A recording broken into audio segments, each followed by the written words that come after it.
Visiting with Ashley Robinson. He's the athletics director at Jackson State. When you look, I need you to help me understand this, but this is ignorance on my part, and forgive me if it's a bad question, but I do think there are other people that maybe don't understand it. You mentioned the HBCU championships, and the SWAC champion plays in the Celebration Bowl. Right. Was there a conscious decision somewhere along the way that SWAC teams were going to be involved in that as opposed to participating in the FCS playoffs?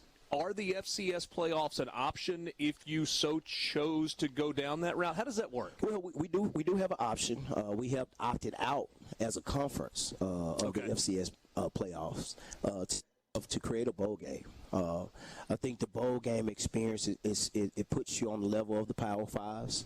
Everybody wants to play in a top bowl game. You know, when you look at the playoffs, it's from a revenue standpoint and an exposure standpoint. I think the bowl game gives you that exposure. You got that. You got a sponsor of ESPN. You on CBS and ESPN, and you're the first bowl game. We kick off the first bowl game every single year. Yeah. So during that time, you know, I think it was a great decision. Our Commissioner Charles McCullough has done a really good job. We have just extended that contract and the revenue and that week, you know, I think bowl games are a big recruiting tool for football. If you had opportunity to go to bowl games, I know you have, but just the way they treat the student athletes that week, the experience piece. Is there a scenario where you could do both? It's a scenario where you can have a team that's you know, a top team in our conference that goes to the SWAC championship. Say they might be undefeated in the year and won some good non-conference games, but they lost the SWAC championship. So it's an opportunity for them to get a bid. As you know, they just added, like, I think six to that. Right. So it's an opportunity to get a bid as well. So it could be a possibility. And I think we had that, I want to say, in the MEAC maybe 2 or 3 years ago, where we had a team to get a bid, and they still played in the conference still played in the Celebration Bowl. So there is an opportunity for that. Ashley Robinson visiting with us, athletics director at Jackson State. Oh, my brother! Oh, testify! Yeah, this video is sponsored by Cook's Barbecue. You ever get down to Buda, Texas? You want to get some catered? Holler at Cook's. Man that's known for brisket. Make some of the very best chicken in town. And, of course, in Texas, you got to have those beef ribs. Cook's Barbecue. He was born to cook. All right, people. So now that we have that out of the way, we actually have some proof on tape. The question is not going to be who's going to win the SWAC. We can all debate upon that year in and year out until the game actually happens. We can debate on the Celebration Bowl until the game actually happens. The question is, who would you rather see in the playoffs? Who will have the best resume to get to the playoffs? Just gonna do a quick dive. It shouldn't be that long of a video. We'll look into the schedules. I've done this before. This is basically the update for it. But I picked out 6 schools, and we're gonna see which one has the best resume. Remember, it's all about non-conference schedule, and then we can debate on the conference schedule after that. Okay? So looking at first Jackson State, because of course that's Mr. Robinson's university. FAMU is a conference game, of course. Tennessee State is winnable. UL Monroe, that may be a home game for Jackson State. And Delta State. Those are 3 very winnable non-conference games. Honestly. So if you just count those games as wins, you're going to end up having 3 wins out of non-conference and whatever they happen in conference. So that's Jackson State. Arkansas Pine Bluff is also one. I actually picked Arkansas Pine Bluff to beat Arkansas at this game before the transfers. I have to see going further this year on what they have. But they have Lane College, definitely winnable. Central Arkansas, definitely winnable. So you have two non-conference games that are definitely winnable for Arkansas Pine Bluff. They can get it together under a great young coach and get together before this game happens, and they pull off an upset and beat an SEC team, quote unquote, on the road in Little Rock, and they don't win the SWAC somehow, you would be a fool not to think that they will not get an invite for the playoffs. Now let's go for Southern. Southern University. You have Troy, winnable, of course. Miles College is definitely a win. McNeese, that's going to be a tough one. I know I'm saying that McNeese is tougher than Troy, but I've seen Troy play. So you have two, possibly three winnable games on there. Not including the SWAC football games, okay? Let's jump around real quick.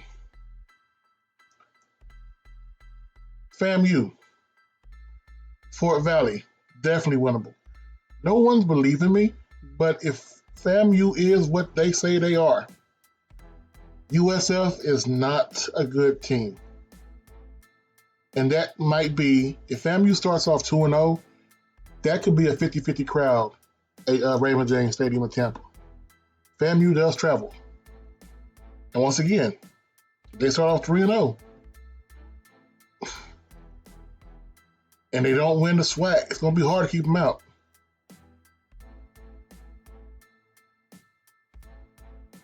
Now, Alabama A&M. The problem with Alabama A&M, they only have 10 games. Now, the 10 games they have includes SC State being one non-conference game, and Tuskegee. But with SC State, their hope for them to get a playoff bid or get a quality win for SC State must win the MEAC, which is a possibility. They may actually pull that off. And if you already have a win over the MEAC champion who is playing in the Celebration Bowl, that looks very good in your resume. Now, Alcorn. Alcorn starts off the year with NC Central. Once again, the same deal. If they show, NC Central shows that they can actually win the MEAC, that's a great win. Northwestern State should be a win. Is at home. South Alabama is not a good team. I've seen Alcorn play them before, not in person, of course, on tape. But if they can actually pull this win off and they start 3-0, once again, these are three very winnable games. I'm very happy that the SWAC is only scheduling lower FBS teams. Of course, you do have that one team that's scheduled Auburn, but we're not mentioning them. But the lower FBS teams make very winnable games that are considered high quality because they're not on the FCS level. Now, with that being said, those are the 6 choices I have. Arkansas Pine Bluff, Jackson State, Alabama A&M, FAMU, Alcorn State, and Southern. Now, if going by what Mr. Robinson said, let's say you have 2 of these 6 represent for the SWAC championship. Just for all purposes and arguments, let's take out Alcorn and take out Alabama A&M. So that means FAMU, Jackson on one side, Southern, Pine Bluff on the other side. Out of those schools, we know Jackson will opt to play in the playoffs. We know that. I think Southern has the best chance. We know FAMU will definitely do it as well. But the question is, I'm leaving this for the comments, which team will have the better shot in the playoffs? Jackson State, Southern, FAMU, or Pine Bluff? And remember, in order to get the shot in the playoffs, they must show their non-conference schedule is very that they won in non-conference games. So with Pine Bluff, you're basing that off of Lane College, Central Arkansas, and Arkansas. With Jackson, you're basing it off of Tennessee State, UL Monroe, and Delta State. FAMU, you're basing it off of Fort Valley, USF, and SC State. And of course, Southern, basing off of Troy, Miles, and McNeese. Can you imagine the crap talk if Southern goes through this and loses to Alcorn? Alcorn wins the Celebration Bowl, but Southern wins the damn national championship? That's just online. Imagine if Dion wins the FCS title but loses the SWAC.